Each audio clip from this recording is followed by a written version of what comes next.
jamaah yang dimuliakan Allah, pertama yang kita akan bahas adalah penyimpangan akidah ya, ataupun sebab-sebab penyimpangan akidah dan cara penanggulangannya. Sebelumnya perlu untuk kita sampaikan bahwa nikmat terbesar yang Allah berikan kepada seorang hamba yaitu adalah ketika seorang hamba mampu dapat merasakan keimanan kepada Allah Subhanahu wa taala, memiliki akidah yang benar, akidah yang lurus. Ini menjadi salah satu kenikmatan yang paling besar yang Allah berikan kepada seorang hamba. Jadi jamaah sekalian, kalau kita bertanya, apakah seseorang itu bisa disebut orang yang beruntung, orang yang berbahagia ketika dia mendapatkan kenikmatan dunia dan seisinya? Kita bisa bayangkan dunia dan seisinya, jemaah sekalian. Bukan ya satu atau dua bagian dari kenikmatan dunia, tidak. Dunia dan seisinya kita dapatkan. Namun kita tidak mendapatkan nikmat berupa hidayah, keimanan, akidah yang lurus. Apakah kita layak untuk disebut orang yang bahagia? Maka jawabannya pasti tidak. Hingga seseorang itu mendapatkan kenikmatan akidah yang lurus, maka dia bisa disebut sebagai orang yang berbahagia. Maka kalau kita membuka dalam surat Ali Imran ayat 164, ya, bagi jamaah yang mengikuti Zoom dan melalui Zoom atau yang hadir, bisa dibuka surat Ali Imran ayat 160. Baik, saya bacakan. A'udzu billahi minasyaitonir rajim. Laqad manna Allahu 'alal mu'minina لقد من الله على المؤمنين إذ بعث فيهم رسولا من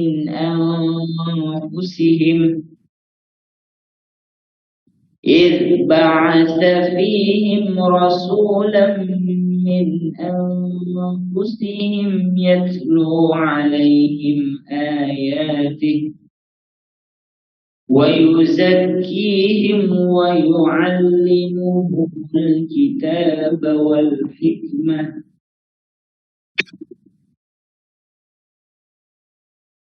وإن كانوا من قبل لفي ضلال مبين. Ya. Ada yang mau membacakan artinya silahkan. Surat Ali Imran ayat 164.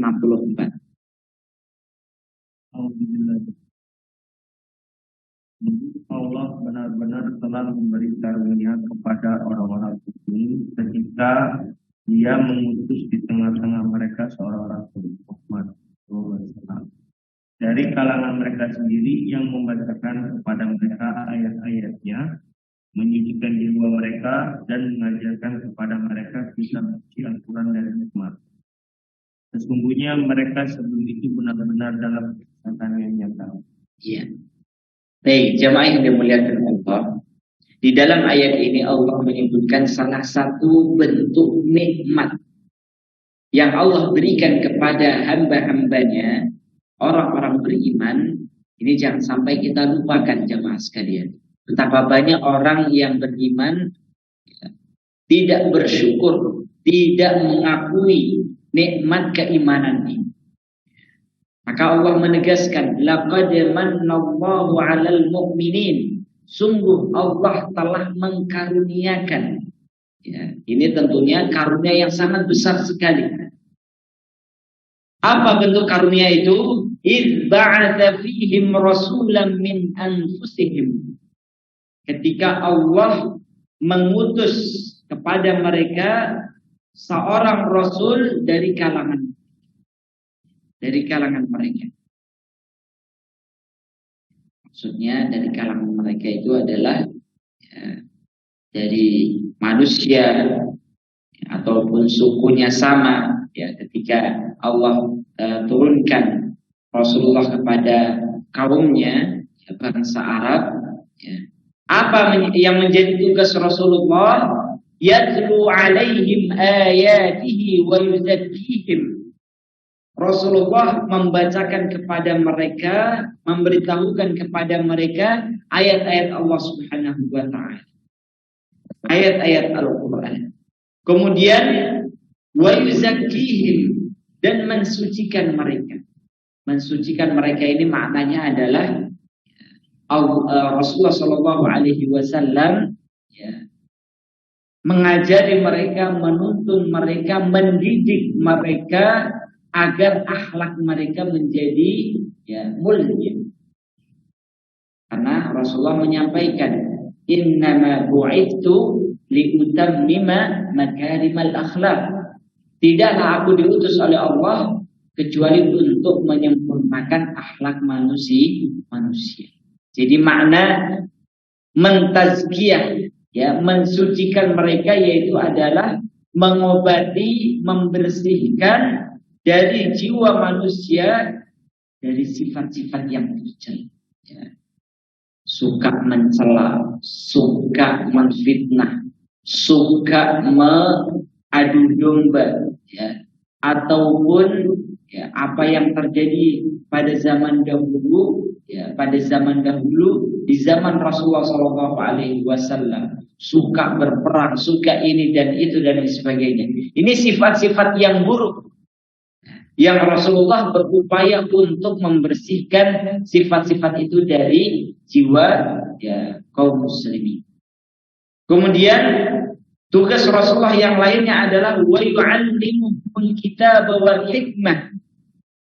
Rasulullah mengajarkan kepada mereka Alkitab dan Al-Hikmah. Menurut para ulama ahli tafsir, ketika Allah dalam Al-Quran menyebutkan dua kata, menyandingkan dua kata Alkitab wal Hikmah, contohnya adalah ayat ini dan ada juga di dalam ayat-ayat yang lainnya, maka maknanya itu adalah Alkitab itu adalah Al-Quran, sedangkan Al-Hikmah itu adalah hadis-hadis Nabi Sallallahu Alaihi Wasallam.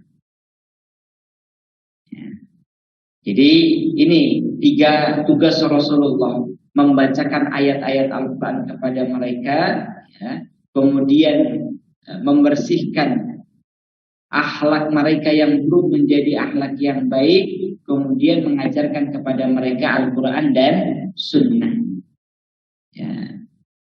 Wa in kanu min qablu lafi dhalalin mubin. Meskipun dahulu sebelumnya mereka berada dalam kesesatan yang nyata. Artinya adalah dengan Allah mengutus Rasulnya dengan untuk menjalankan tugas-tugasnya itu, tujuannya adalah untuk menyelamatkan manusia dari kesesatan menuju hidayah Allah Subhanahu wa taala. Ini merupakan sebuah kenikmatan yang paling mulia, paling agung, paling besar yang Allah berikan kepada manusia. Jadi jamaah yang dimuliakan Allah, sekali lagi kita jelaskan, tekankan bahwasannya nikmat terbesar yang kita dapatkan, khususnya kita yang ada di sini, dan umumnya itu adalah seluruh kaum muslimin, itu bukan apa yang kita makan, bukan apa yang kita minum, bukan apa yang kita pergunakan dalam sehari-hari kita, namun nikmat terbesar itu adalah ketika Allah masih menanamkan pada jiwa kita keimanan kepada Allah, akidah yang lurus, yang benar, yang dengannya kita bisa beribadah kepada Allah Subhanahu wa taala. Jemaah yang dimuliakan Allah, Ini hal yang pertama yang harus kita paham. Kemudian ketika kita telah memahami bahwa akidah sahih, akidah yang lurus merupakan nikmat terbesar yang Allah karuniakan kepada kita semua, maka kita harus paham bahwa yang namanya akidah, keyakinan itu bisa menyimpang. Karena suatu ketika Rasulullah SAW di hadapan para sahabatnya itu membuat, mengambil ranting, ranting. Rasulullah mengambil ranting, kemudian tanah itu digaris lurus oleh beliau. Jadi Rasulullah membuat garis lurus dan itu dilihat para sahabat. Rasulullah ingin membuat sebuah ilustrasi. Dibuat garis lurus oleh Rasulullah, dan setelah itu Rasulullah membuat cabang-cabang dari garis lurus itu. Kemudian para sahabat bertanya, apa ini wahai Rasulullah? Rasulullah menjelaskan, garis lurus ini adalah pemahaman akidah kita yang lurus. Sedangkan cabang-cabangnya ini adalah sesuatu ataupun hal-hal yang menyimpang, penyebab-penyebab yang membuat seseorang itu menyimpang dari akidah yang lurus. Ini Rasulullah sudah membuat ilustrasi demikian jemaah sekalian. Belum lagi hadis Nabi SAW. Hadis Nabi SAW beliau menyebutkan, ketika beliau menyebutkan sataftariku al-yahud innal yahud iftaraqatil yahudu ala, misalnya berapa kaum Yahudi itu terpecah belah menjadi berapa kelompok, waftaraqatin nasara, dan begitu pula kaum Nasrani terpecah menjadi berapa golongan-golongan. Dan Rasulullah juga menyebutkan wasataftariku hadhil ummah, dan umatku ini, umat Islam ini pun akan terpecah belah ala 73 firqatan, menjadi 73 golongan. Kalau Yahudi 71, kalau Nasara 72, kalau umat Islam 73. Nah, informasi dari Rasulullah SAW ini tujuannya adalah untuk memperingatkan kita. Jangan sampai ketika Allah sudah memberikan kenikmatan yang begitu besar berupa akidah yang lurus, maka kita menghendaki untuk memilih jalan yang menyimpang dari akidah yang lurus. Maka jangan sampai. Mungkin saya pernah menyampaikan sejarah awal mula penyimpangan akidah. Sejak kapan terjadinya jamaah sekalian? Sejarah awal mula penyimpangan dalam masalah akidah.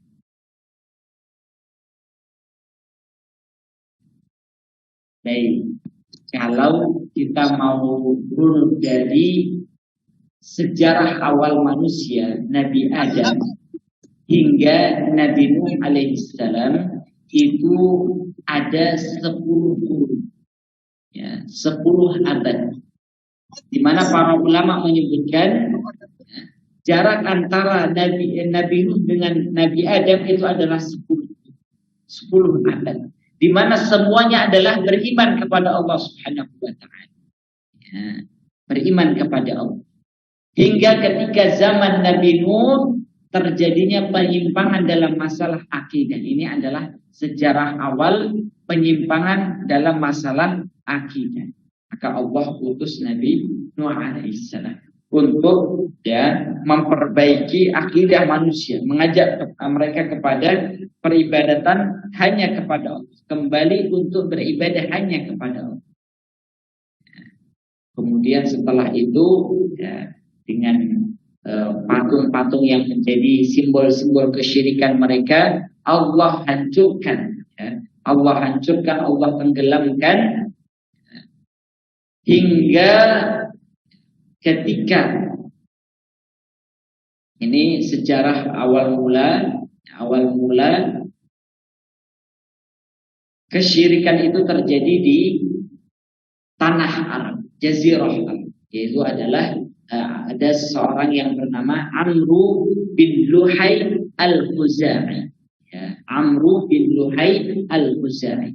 Ini seseorang yang dia mendapatkan informasi dari jin yang hidup sejak zamannya Nabi Nuh alaihissalam. Memberitahukan kepada Amru, wahai Amru, aku mengetahui tempat di mana patung-patung yang dahulu disembah oleh kaumnya Nabi Nuh berada di tempat ini. Maka Amru bin Luhai menggali tempat itu dan membawanya ke Jazirah Arab, hingga pada akhirnya manusia di Jazirah Arab itu mereka melakukan kesyirikan, menyembah berhala, hingga ketika Fathul Makkah maka Rasulullah setidaknya menghancurkan berhala-berhala yang jumlahnya berapa, Pak? Sekitar Ka'bah itu. Kurang lebih 300 patung berhala dibersihkan oleh Rasulullah. Baik, jamaah yang dimuliakan Allah, ini adalah sejarah singkat, sejarah singkat penyimpangan akidah dalam sejarah kehidupan manusia. Maka oleh karena itu jamaah yang dimuliakan Allah, kita harus berusaha jangan sampai akidah yang ada pada jiwa kita itu menyimpang, ataupun jangan sampai kita membiarkan penyimpangan dalam masalah akidah itu terjadi di masyarakat kita. Mengapa jamaah sekalian? Karena di sana terdapat bahaya laten, bahaya yang sangat mengkhawatirkan ketika manusia akidahnya menyimpang. Apa saja dampak-dampak buruk ketika akidah manusia itu menyimpang.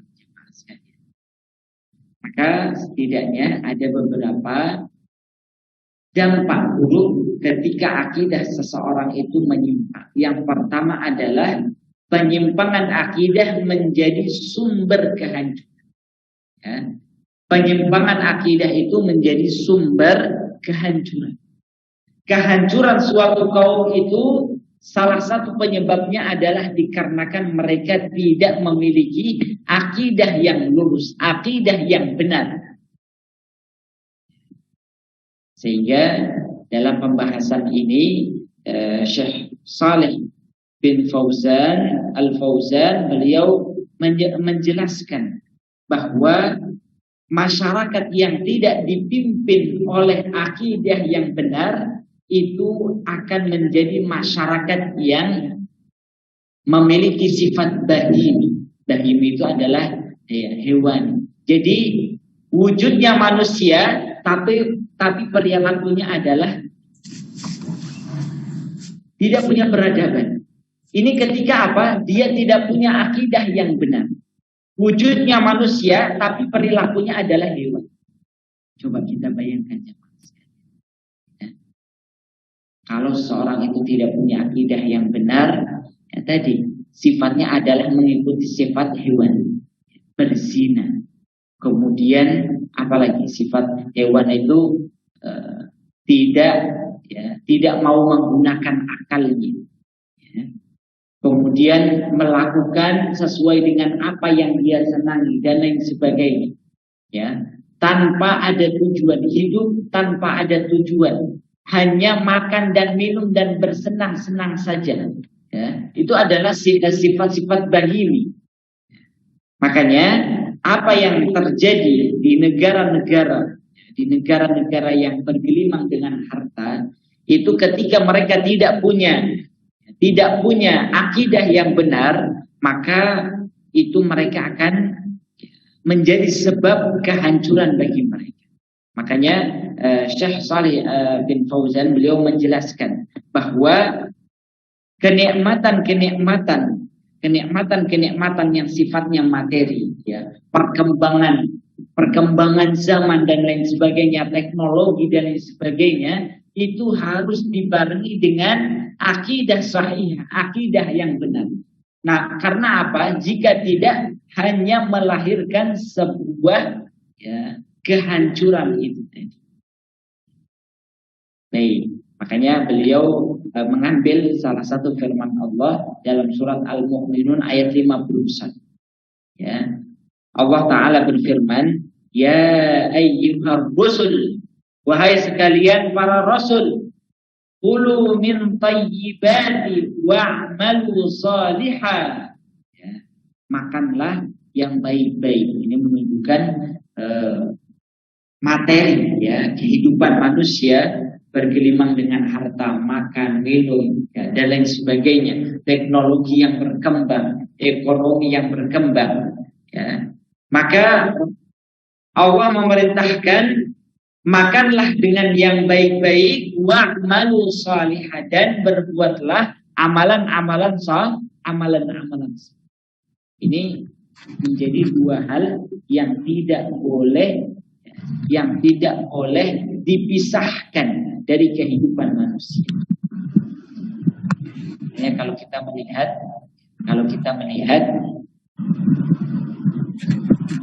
apa yang terjadi pada zaman sekarang, jamaah sekalian, ini sebagaimana ungkapan salah seorang ulama, jamaah sekalian. Ungkapan salah seorang ulama ini menyindir apa yang sedang terjadi, ya, apa yang sedang terjadi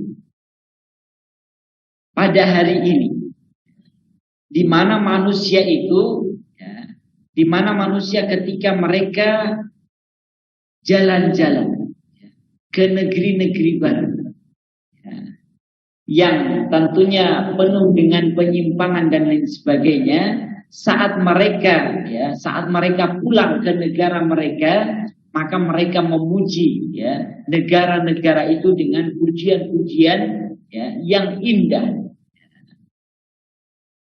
tanpa melihat, ya, kekufuran dan penyimpangan mereka. Namun coba kita perhatikan jamaah sekalian, saat, ya, burung hudhud itu pergi ke negeri sana, ya, dan memberikan pulang ke Nabi Sulaiman dengan membawa kabar berita dari apa yang mereka lihat. Apa yang disampaikan oleh burung hudhud, wajadtuha wa qaumaha yasjuduna lisyamsi min dunillah. Burung hudhud menyampaikan kabar kepada Nabi Sulaiman, aku mendapati dia, itu adalah ratu penguasa kaum Sabah, aku mendapati ratunya, rajanya beserta kaumnya, yasjuduna lisyamsi min dunillah, mereka menyembah matahari yang mereka persekutukan, yang mereka jadikan sesembahan selain Allah Subhanahu wa ta'ala.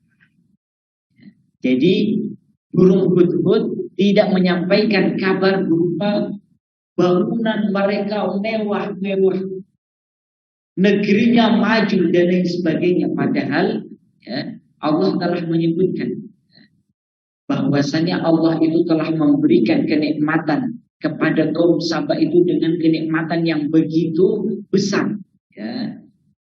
Namun burung hudhud tidak silau terhadap apa yang menjadi kenikmatan dunia yang mereka dapatkan. yang justru yang disampaikan oleh buntut-buntut itu adalah sebuah hal yang miris. Ya. Di samping mereka mendapatkan kenikmatan yang begitu besar, kemajuan yang begitu besar, namun penduduknya, pemimpin dan penduduknya tidak mau beriman kepada Allah Subhanahu wa taala. Maka ini menjadi sebab kehancuran bagi mereka. Hanya Allah menyebutkan dalam Al-Qur'an, walau anna ahlal qura amanu wattaqaw la fatahna 'alaihim barakatin minas sama'i wal ardh walakin kadzdzabu fa akhadnahum bima kanu yaksibun. Ya, jikalau suatu negeri itu mereka beriman dan bertakwa kepada Allah, ya niscaya Allah akan bukakan pintu-pintu kebaikan, keberkahan dari langit dan namun walakin kadzdzabu, mereka berpaling, ya, mendustakan ayat-ayat Allah, tidak mau taat kepada Allah dan Rasul-Nya.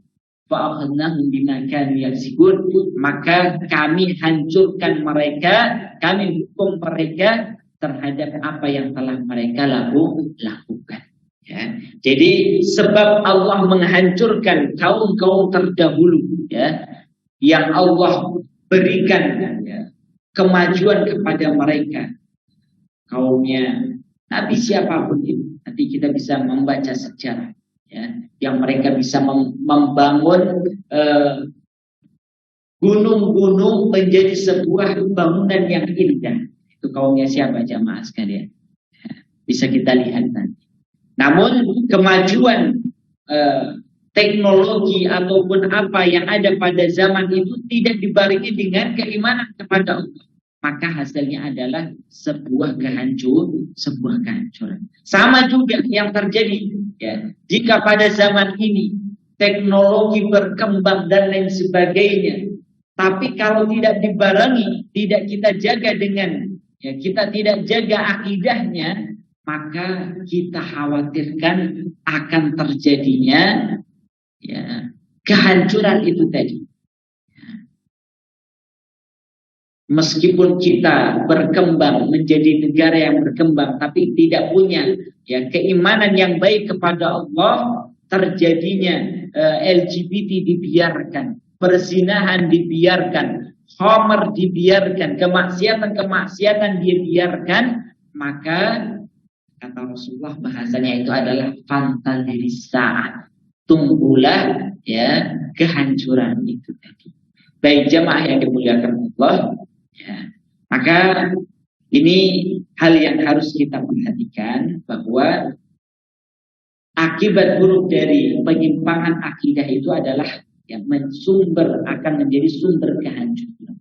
Kemudian yang kedua jamaah sekalian, ya, yang kedua adalah dampak buruk dari, ya, penyimpangan akidah itu adalah sumber perselisihan. Ya, akidah yang menyimpang itu akan menjadi sumber perselisihan. Manusia akan berselisih, ya, manusia akan berselisih dan lain sebagainya. Sebagaimana yang telah Allah Subhanahu wa taala sebutkan dalam Al-Qur'an, ya. Kalau seseorang itu tidak beriman kepada Allah, ya, maka mereka akan terjadi perselisihan yang sangat banyak sekali. Ikhtilafan katsiran, kata Allah Subhanahu wa taala. Ya. Baik jemaah yang dimuliakan Allah. Makanya tadi orang itu akan menganggap dirinya semuanya paling benar. Ya. Karena apa? Karena mereka tidak punya patokan. Ya, tidak punya patokan. Sedangkan Ahlus Sunnah wal Jamaah patokannya jelas. Akidah yang benar patokannya jelas. Ya. Sedangkan mereka saling bertengkar, saling mengaku dirinya paling benar sendiri. Ini menjadi sumber perpecahan itu tadi. Baik, jamaah yang dimuliakan Allah Subhanahu wa taala, oleh karenanya penting bagi kita semua, ya, untuk mengetahui apa saja sebab-sebab penyimpangan dalam masalah akidah itu sendiri. Nanti kalau misalnya waktunya tidak cukup, insya Allah akan kita lanjutkan pada pertemuan berikutnya. Sebab yang pertama, Kalau kita tadi sudah paham bahwasanya akidah adalah nikmat Allah yang paling besar yang harus kita jaga, ya. Karena kalau tidak kita jaga, terjadi penyimpangan akidah dalam kehidupan pribadi kita ataupun masyarakat kita, setidaknya ada dua hal yang mengancam, ya, bahaya yang akan mengancam, yaitu adalah kehancuran dan perpecahan.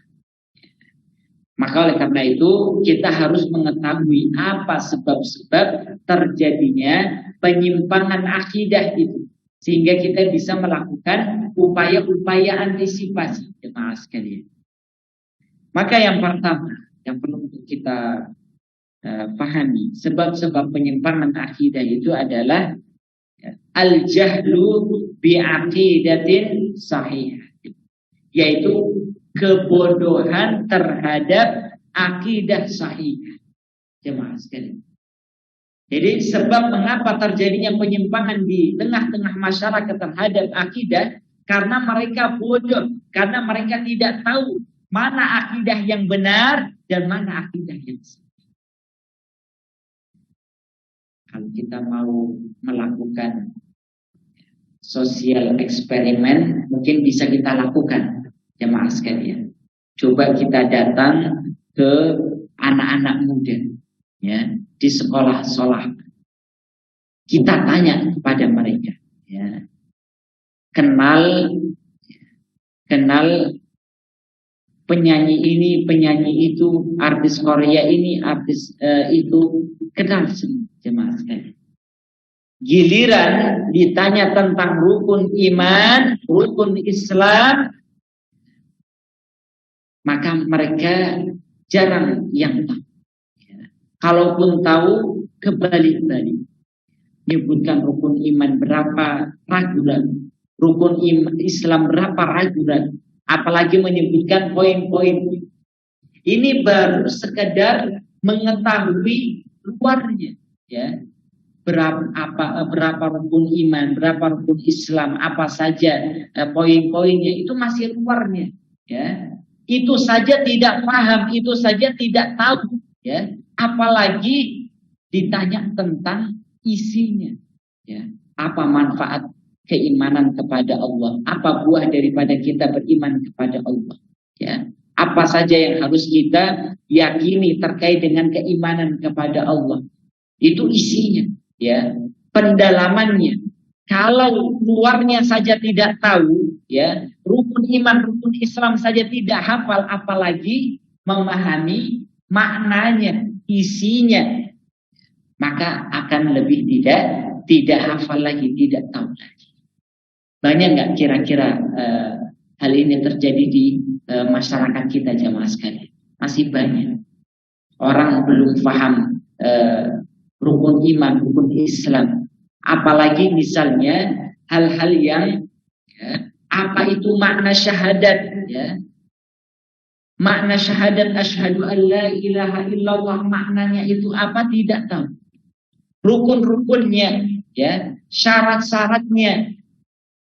Kemudian pembatal-pembatal syahadat. Ini semuanya masalah akidah, ya. Masalah akidah. Mereka kalau tidak tahu, ya, bagaimana mereka mau menyelamatkan diri mereka dari hal-hal yang membuat akidah mereka menyimpang. Yang terjadi, jamaah sekalian, terutama di kampus-kampus di Indonesia, itu mengapa mahasiswa-mahasiswa kita itu mudah untuk terkena faham-faham yang menyimpang, ya, liberal, ya, ataupun yang lain. Karena akidah mereka tidak kuat, ya. Akidah mereka tidak kuat, jamaah sekalian. Ya. Bagaimana beriman kepada Allah? Kemudian, ya, apalagi misalnya ahlu sunnah wal jamaah itu apa? Prinsip-prinsipnya apa? Karakternya apa? Itu tidak tahu. Ya. Bagaimana sumber mengambil akidah yang benar itu bagaimana? Tidak tahu. Pantas kalau mereka, ya, ketika ditawarkan dengan pemikiran liberal itu tadi, ya, dan lain sebagainya, mereka mengambilnya, ya. Yang mereka pikirkan adalah rasional. Nah, ini kan yang rasional dan lain sebagainya. Padahal prinsip akidah, ya, akidah Islamiyah, akidah Sahihah itu adalah apa? Menekankan pada kepercayaan, iman kepada hal yang gaib. Keimanan itu, akidah itu tidak semuanya harus sesuatu yang bisa dilihat oleh manusia, harus dinalar oleh manusia. Ya. Terkadang pada sebagiannya itu membutuhkan keimanan kepada Allah, ketundukan. Ya. Karena makna Islam itu adalah al-istislam, al-Islam, al-inqiyad, ketundukan. Sudah nurut saja, nggak perlu banyak tanya, jalankan saja. Ini kalau orang yang tidak ada ketundukannya terhadap syariat, pasti mereka tidak akan melakukannya. Baik, jadi jamaah sekalian yang semoga dimuliakan Allah, ini sekali lagi kita masih membahas salah satu contoh bahwa ketidaktahuan terhadap akidah sahihah itu menjadi salah satu sebab penyimpangan dalam masalah akidah. Sekali lagi yang saya sering sorot itu adalah apa yang terjadi pada anak-anak muda kita, mahasiswa-mahasiswa kita yang berada di universitas, kampus-kampus. Mereka itu landasan akidahnya belum ada, jamaah sekalian.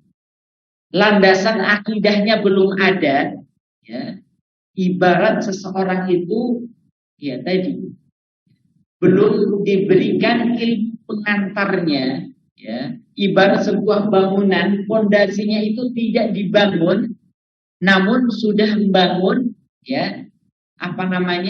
tembok-temboknya. Dalam kondisi tidak dibangun fondasinya. Kira-kira yang terjadi apa, jamaah sekalian? Kita bangun rumah, tidak buat fondasi, langsung buat bangunannya. Yang terjadi apa? Gempa sedikit langsung roboh. Ada angin sedikit seperti kemarin langsung roboh. Karena apa? Tidak kuat fondasinya. Nah, yang terjadi pada anak-anak kita, ketika mereka belajar di kampus, terutama kampus-kampus yang banyak terindikasi diajarkan paham-paham liberal dan sebagainya, maka mereka langsung diberikan materi tentang perbandingan agama misalnya, ataupun perbandingan aliran-aliran pemahaman-pemahaman di Indonesia tanpa mereka mengetahui punya fondasi terlebih dahulu. Ini langsung otomatis pemikiran mereka langsung liberal. Tidak dijelaskan, hanya dijelaskan ini loh pemikiran seperti ini. Saya pernah dahulu kuliah S2 yang mengetahui secara detail bahwa ini loh yang terjadi. Jadi kebanyakan orang-orang ataupun teman-teman itu belum paham akan fondasi akidah, mana akidah yang lurus, bagaimana mencari dalil, akidah kita itu dibangun atas dalil-dalil apa, itu belum dipelajari. Sudah dijelaskan ini loh sektor ini, aliran ini, seperti ini, tanpa dijelaskan mana yang benar dan mana yang salah. Silahkan untuk memilih. Ini kalau yang tidak punya fondasi yang benar, maka akan menyimpang itu dari jamaah sekalian. Baik, jamaah yang dimuliakan Allah Subhanahu wa taala. Jadi sebagaimana perkataan Umar bin Khattab radhiyallahu anhu. Perkataan Umar bin Khattab radhiyallahu anhu, "Innama tunqadu qural islami 'udwatan 'udwatan." Sahabat Umar bin Khattab radhiyallahu anhu, beliau memberikan kewaspadaan kepada kita semua, peringatan kepada kita semua. Sesungguhnya ikatan simpul Islam ini ya, ibarat ajaran Islam, pemahaman Islam itu ibarat kumpulan dari benang-benang kecil yang menjadi sebuah tali yang besar. Ya. Nah, ajaran Islam itu seperti tali yang besar itu tadi. Kumpulan dari tali-tali yang kecil. Itu akan bisa terputus satu demi satu. Ya.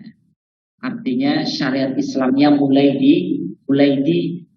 tidak diamalkan. Apa yang menjadi sebabnya? Idza nasya'a fil Islam man lam ya'rif jahiliyah. Apabila generasi dari umat Islam ini tidak mengenal ya jahiliyah, apa yang menyimpang, tidak diajarkan. Orang misalnya orang yang tidak menerima Islam secara totalitas, kemudian tidak menjadikan Islam sebagai satu-satunya agama, ya, dan lain sebagainya, itu tidak dijelaskan mana hal-hal yang bersifat jahiliyah itu tadi, maka ini yang akan menjadi sebab, ya, menjadi sebab syariat Islam itu akan ya ditinggalkan satu persatu, tidak diamalkan oleh pemeluknya. Baik, jamaah yang dimuliakan Allah Subhanahu wa taala. Jadi kita sampaikan bahwa sebab utama terjadinya penyimpangan akidah itu adalah karena kebodohan, ya, karena ketidaktahuan kita. Mengapa bisa tidak tahu? Ya mungkin karena kita tidak mau mempelajarinya, malas untuk belajar. Belajar dalam sepekan sekali saja, tidak mau meluangkan waktu untuk mempelajari agamanya. Masalah yang prinsip akidah. Karena dalam syariat Islam itu ada ilmu yang sifatnya wajib. Ini kalau ilmu ini tidak kita ketahui, maka kita akan berdosa. Contohnya apa jamaah sekalian? Bahwa hanya Allah satu-satunya zat yang berhak disembah. Ini ilmu yang wajib diketahui oleh setiap orang-orang yang beriman. Kalau tidak tahu dia berdosa. Itu ilmu wajib. Salat itu menjadi kewajiban bagi setiap muslim. Itu ilmu wajib. Kemudian apalagi? Ya, zakat, puasa itu kewajiban. Itu ilmu yang wajib untuk kita ketahui. Hukum puasa Ramadan itu apa? Saya nggak tahu, berdosa dia. Karena apa? Ini ilmu wajib. Ya. Ada juga ilmu yang sifatnya sunnah. Ya, anjuran kalau kita mengetahuinya. Misalnya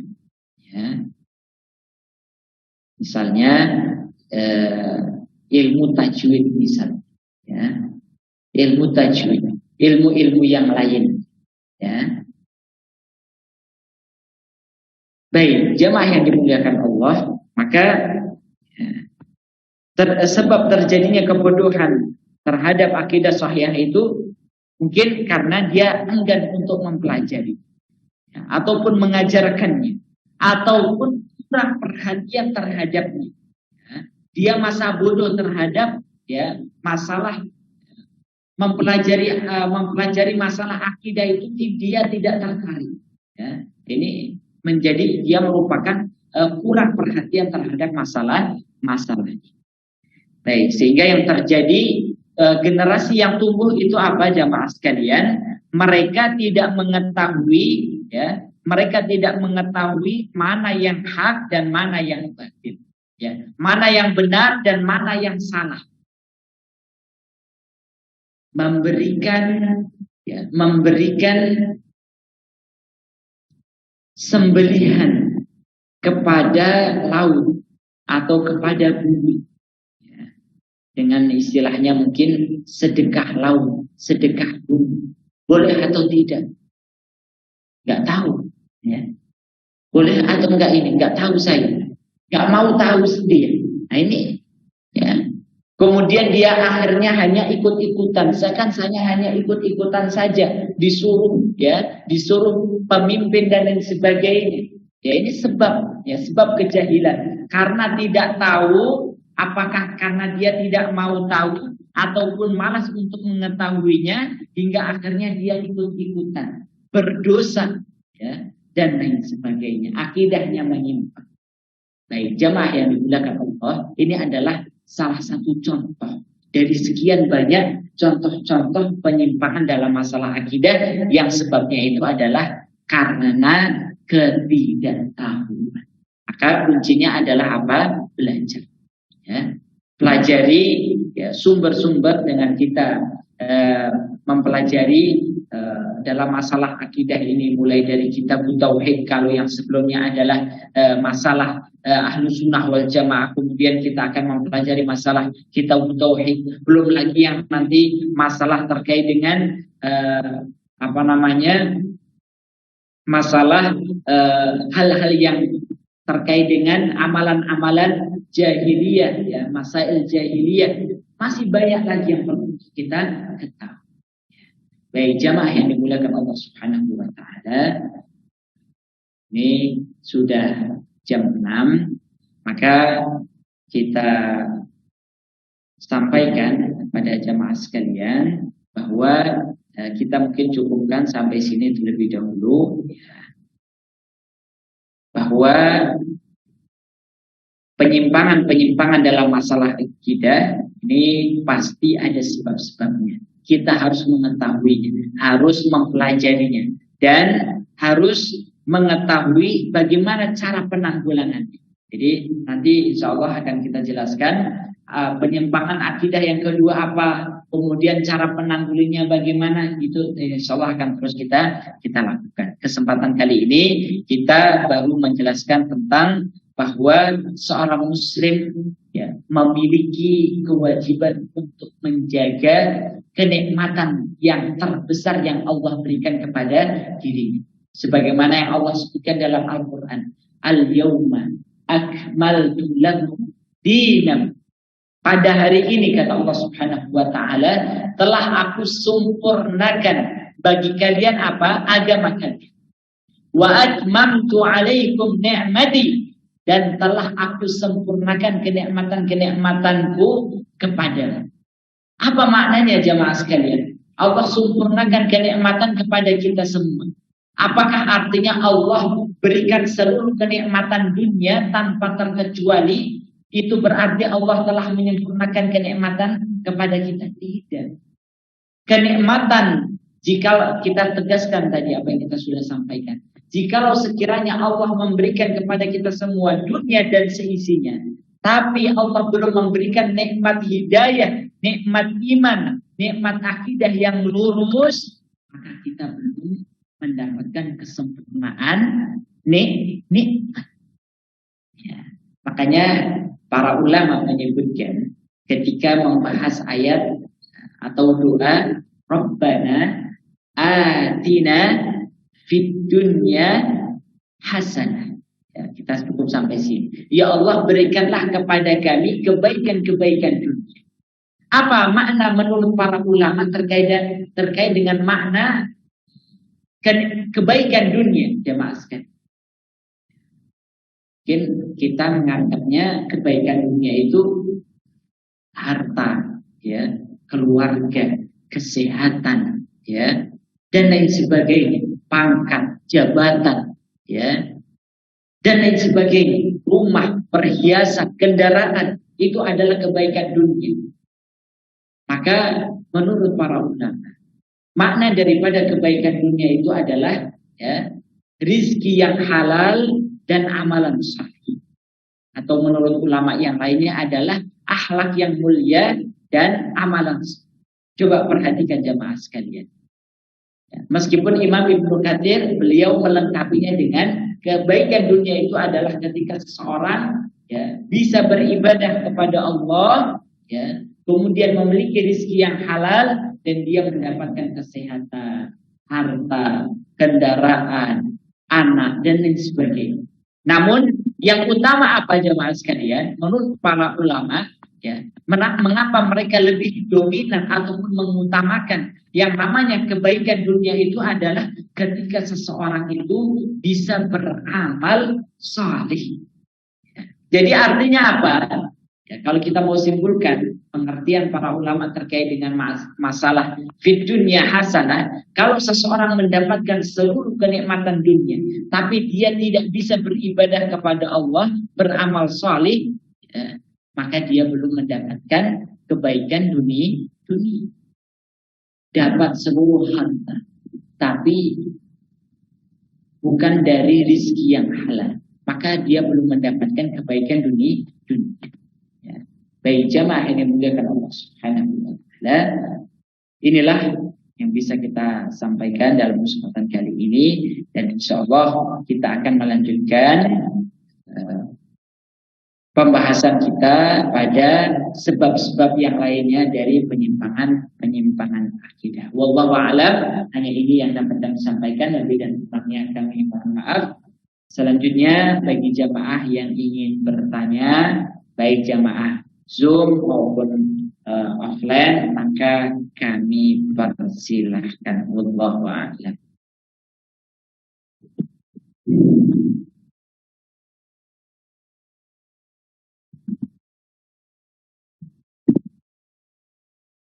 Ya, baik. Bagi jamaah Zoom, jika ada yang ingin bertanya, maka bisa langsung melalui speaker ditanyakan. Tidak usah malu-malu. Ya, baik.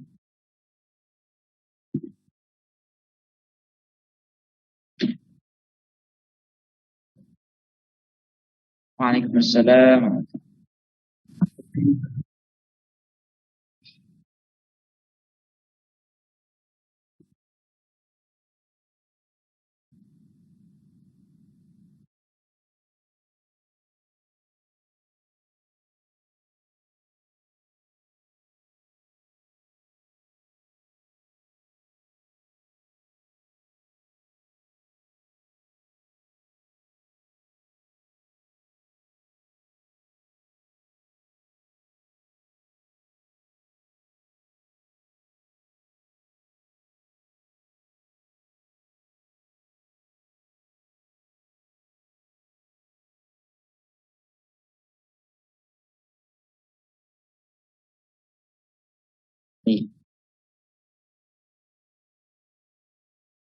Baik.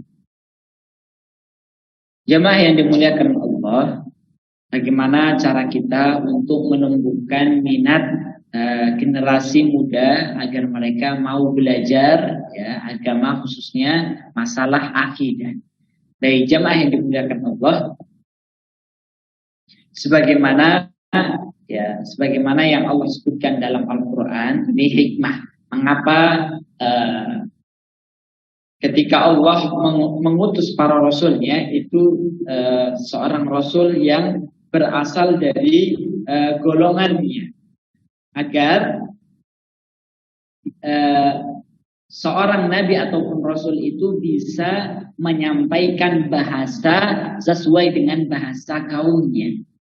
Karena tentunya pengaruhnya berbeda. Kalau seseorang dengan pendekatan bahasa yang sama, ya, itu tentunya pengaruhnya akan lebih kuat. Nah, hal ini juga bisa kita tarik dalam apa yang sedang terjadi di masyarakat kita, terutamanya saat kita berdakwah kepada kaum, kalau istilahnya sekarang kaum milenial. Maka yang harus kita lakukan ya, itu adalah bagaimana kita bisa mengemas bahasa komunikasi kita agar mudah untuk diterima oleh mereka. Itu yang pertama. Karena memang yang namanya dakwah itu bukan sekedar menyampaikan, namun mengemas apa yang akan kita sampaikan agar mudah untuk diterima oleh mereka. Jadi kalau dakwah itu hanya sekedar menyampaikan, ya, maka ini ya, sangat sulit untuk diterima. Maka yang harus kita lakukan yang pertama adalah sampaikan dengan bahasa sesuai dengan kondisi mereka. Makanya dalam salah satu perkataan disebutkan khatibun nas ala qadri uqulihim. Ya, berbicaralah, sampaikanlah kepada manusia ya, sesuai dengan kadar pemahaman mereka, akal mereka. Bahasa anak muda itu bagaimana sih? Harus kita ketahui, harus kita pelajari. Ada sebagian orang-orang yang bisa masuk ke dalam anak-anak muda kita, kemudian menyampaikan dengan bahasa mereka. Itu bagus. Ya, itu bagus. Misalnya ada seorang anak muda yang berdakwah, misalnya melalui media sosial yang menjadi tempat berkumpulnya anak-anak muda. Ya. Kemudian disampaikan dengan bahasa sesuai dengan umur mereka. Ini akan lebih mudah untuk mereka terima. Ya. Baik, jamaah yang dimuliakan Allah. Dan begitu pula yang kedua, ya, kita dalam masalah penyampaian akidah ini yang ditekankan bukan sekedar mempelajarinya, ya, namun bagaimana kita mengajarkan. Hanya dengan banyaknya fasilitas-fasilitas ataupun media-media yang ada, ini bisa kita lakukan, bisa kita pergunakan. Bagaimana kita menggunakan misalnya media sosial berupa Facebook ataukah Instagram ataukah YouTube dan lain sebagainya, kita gunakan sebagai sarana dakwah. Ini yang kedua. Karena apa? Tempat berkumpulnya anak-anak muda, ya, ada yang online maupun offline. Ya. Kalau offline mungkin kita langsung bisa datang ke tempat mereka. Di mana mereka berkumpul, kita datangi mereka, kita dakwahi mereka. Kan seperti itu, Bang. Namun ada satu tempat yang mungkin kalau kita mendatangi tempat itu jangkauannya lebih banyak. Jangkauannya lebih banyak. Kita bisa menjangkau lebih banyak anak muda. Ya, yaitu adalah tempat-tempat nongkrong mereka namun secara online. Ya, di media-media sosial. Sekarang di mana, Pak? Kalau anak-anak muda lebih banyak. Di Instagram atau di TikTok bahkan, ya. Itu tempat nongkrong mereka. Selama mungkin dalam sehari anak muda kita menghabiskan waktu mereka untuk di depan HP itu berapa jam? Menurut penelitian itu ada yang meneliti. Anak muda sekarang itu dalam sehari ya, mantengin HP itu bisa jadi ya, 2-3 jam ataupun bahkan lebih. Ya. Nah, itu adalah tempat nongkrong mereka, tempat berkumpulnya mereka. Maka harus kita isi ya tempat-tempat nongkrongan mereka itu dengan hal-hal yang bermanfaat, ya.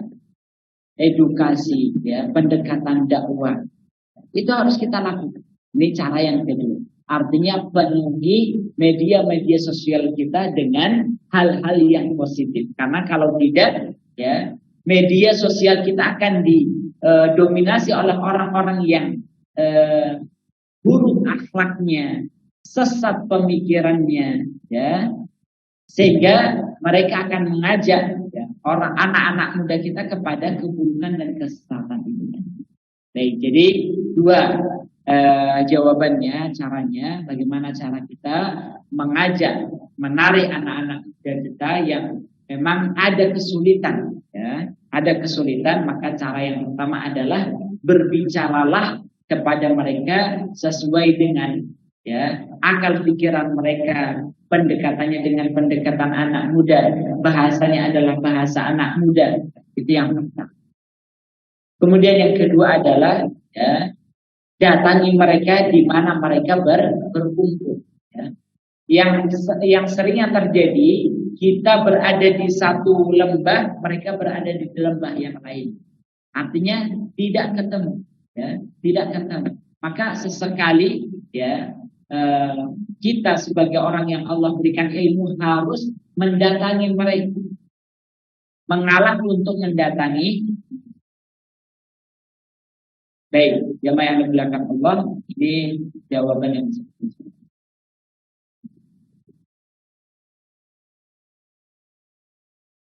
baik. Waalaikumsalam. Tadi menanyakan kita menggunakan pilihan yang sama. Ya. Kebetulan kemarin saya Ya.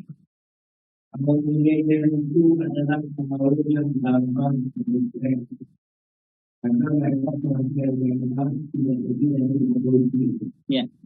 Karena kalau misalnya mereka berkaitan dengan orang. Karena yang disebut adalah kumpulan diri yang berbeda itu pasti berbeda. Karena geser, jadi teman-teman itu berbeda dengan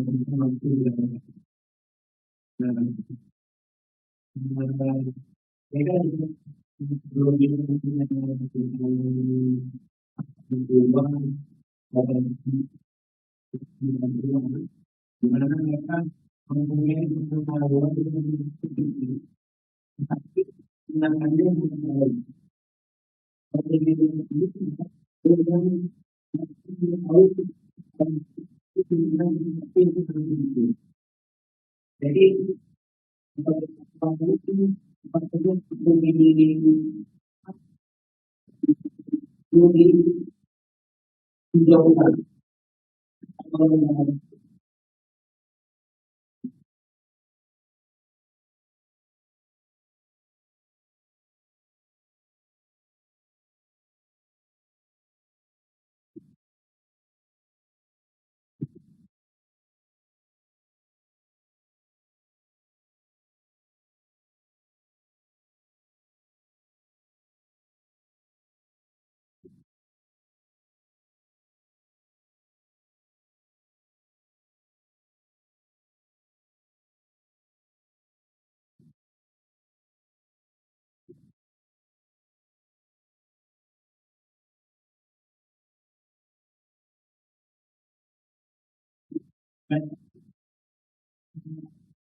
Baik, cukup ya. Baik, jadi kalau kita mau mengambil pelajaran dari salah satu perintah Nabi agar jangan kita terlalu banyak majlis taklim. Ada juga Rasulullah pernah memperingatkan, Rasulullah pernah diminta untuk memberikan istilahnya pengajian ya, dalam waktu yang berturut-turut, artinya sering. Maka Rasulullah menyampaikan ya, tidak setuju. Karena apa? Khawatirnya kalau hal itu dilakukan secara sering, maka akan membuat seseorang itu bosan. Kalau sudah bosan, maka akan ditinggalkan. Bahkan bisa jadi selama-lamanya. Artinya apa? Islam sangat memperhatikan ya, kondisi psikologis manusia. Ya. Artinya kalau Kalau psikologis manusia, kejiwaan manusia itu kebutuhannya seperti itu, maka syariat Islam adalah syariat yang bisa menyesuaikan selama tidak bertentangan dengan syariat. Jadi kalau misalnya juga Rasulullah pernah memperingatkan, apabila kalian imam, maka ringankan sholat kalian. Apabila kalian khutbah, ya, maka ringankanlah khutbah kalian. Ini tujuannya apa? Jangan sampai orang itu bosan dengan sesuatu yang lama. Dan durasi lama ini mengalami perubahan, ya. Generasi demi generasi, dahulu mungkin kita yang zaman bapak-bapak misalnya masih bisa mendengar lebih lama. Tapi untuk generasi sekarang 1 menit saja itu mereka sudah bosan, ya, mencari yang lain. Maka sebenarnya tidak masalah. Ya. Maka sebenarnya tidak masalah. Tinggal bagaimana cara kita untuk mengemas satu pesan itu bisa disampaikan secara ringkas dan singkat. Yang penting tujuannya tersampaikan sebenarnya sudah bagus. Suatu ketika ada seorang khatib, ya, naik di mimbar pada khutbah Jumat, ya, kemudian setelah membuka bersolat kepada Nabi, ya, wasiat takwa, kemudian hanya mengatakan 1 kalimat saja. Apa itu? Ya. 1 suapan kepada orang yang miskin lagi kelaparan itu lebih baik daripada membangun 1000 masjid. Setelah itu beliau tutup. Ya.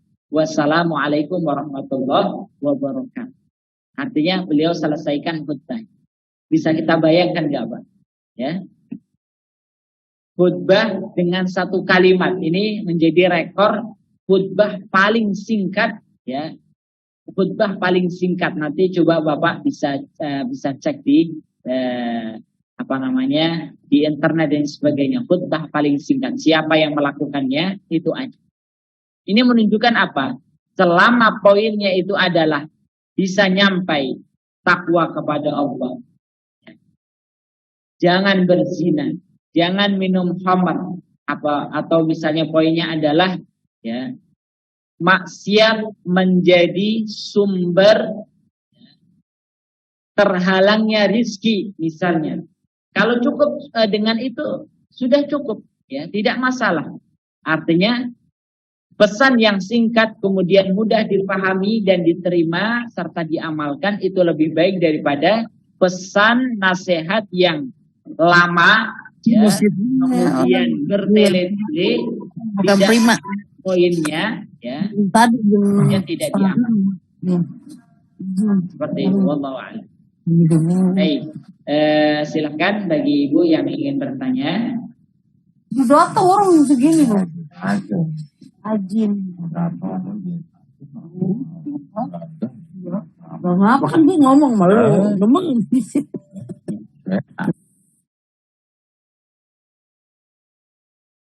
Iya, enggak bertanya. Baik, Bapak Ibu sekalian yang semoga dimuliakan Allah, mungkin jika sudah tidak ada yang bertanya, kita cukupkan. Semoga apa yang kita kaji dan pelajari dalam kesempatan kali ini kita bisa pahami dengan baik, bisa kita amalkan dalam keseharian kita, dan kita memohon kepada Allah agar Allah senantiasa menjaga akidah kita agar tidak terjadi penyimpangan dan kita bisa menyelamatkan orang lain dari penyimpangan dalam masalah akidah. Wallahu a'lam, mungkin hanya ini yang dapat kami sampaikan. Kita akhiri dan sempurnakan majelis kita dengan membaca doa kafaratul majlis. Subhanakallahumma wa bihamdika asyhadu an la ilaha illa anta astaghfiruka wa atubu ilaik. Aqulu qawli hadza wa astaghfirullah li wa lakum. Assalamualaikum warahmatullahi wabarakatuh.